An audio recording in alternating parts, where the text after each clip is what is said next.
আন্তর্জাতিক আমাদের জাতিসংঘ হাসিনা যে হত্যাকাণ্ডে সরাসরি জড়িত সেই বিষয়টি প্রকাশ করেছে। আজকে আমাদের 6 মাস পরেও আমাদের এই জুলাই বিপ্লবের সৈনিককে আমাদের আওয়ামী লীগের দূষরদের হাতে আমাদের নিহত হতে হয়, সেটি হচ্ছে আমাদের গণতন্ত্রকামী এবং ফেসিবাদ বিরোধী রাজনৈতিক দলের এটি হচ্ছে আমাদের কালেকটিভ ফেইলিওর। আমাদের ফেসিবাদ বিরোধী যে রাজনৈতিক দলগুলো রয়েছে এটি আমাদের কালেকটিভ ফেইলিওর হিসাবে আমাদের বিবেচিত হবে। আমরা এতদিন পর্যন্ত আমরা সুবিচার নিশ্চিত করতে পারি নাই, আমরা এতদিন পর্যন্ত আইন প্রক্রিয়ার মধ্য দিয়ে আমরা আওয়ামী লীগকে নিষিদ্ধ করতে পারি নাই। প্রিয় সহযোদ্ধা, আমরা দেখছি ইতিমধ্যে আমাদের চারিদিকে আওয়ামী অপরাধের যে বৈধতা উৎপাদনের যেই ইনস্ট্রুমেন্টগুলো রয়েছে সেগুলো আবার অ্যাক্টিভেট হয়েছে। সেগুলোকে আমরা দেখছি যে কালচারাল যে অ্যাক্টিভিজম, যে শ্যাডো অ্যাক্টিভিজমের মধ্য দিয়ে এই আওয়ামী দীর্ঘ 1.5 দশকের বেশি সময় ধরে যে সব অপরাধ হয়েছে সেই অপরাধের বৈধতা উৎপাদন করছে।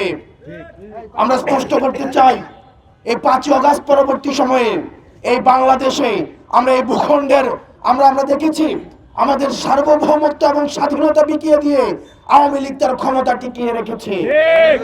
আমরা 5 আগস্ট পরবর্তী সময়ে আমরা এই ভূখণ্ডের দখল আমরা বাংলাদেশিদের কাছে আমরা তুলে দিতে পেরেছি।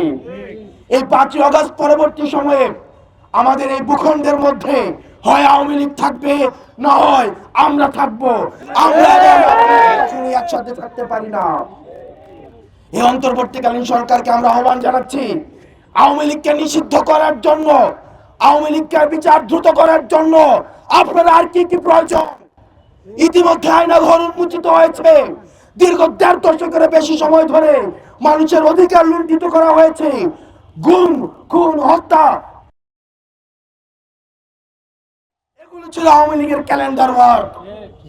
আমরা স্পষ্ট করতে চাই, এই অন্তর্বর্তীকালীন সরকারের কাছে আপনারা দ্রুততম সময়ের মধ্যে আপনার আইনগত প্রক্রিয়ায় আওয়ামী লীগকে নিষিদ্ধ করুন, যাতে করে যারা আর কখনোই ফেসিবাদ হয়ে উঠবে, যারা গণতন্ত্রকামী তারা যদি ফেসিবাদী হতে চায়, যারা মুসলিম তারা যদি জালিম হতে চায়, তাহলে যেন আওয়ামী লীগের ছবিটি তাদের সামনে ভেসে ওঠে।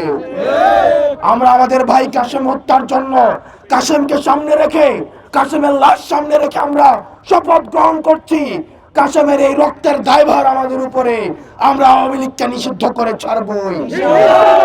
ইনকিলাব জিন্দাবাদ।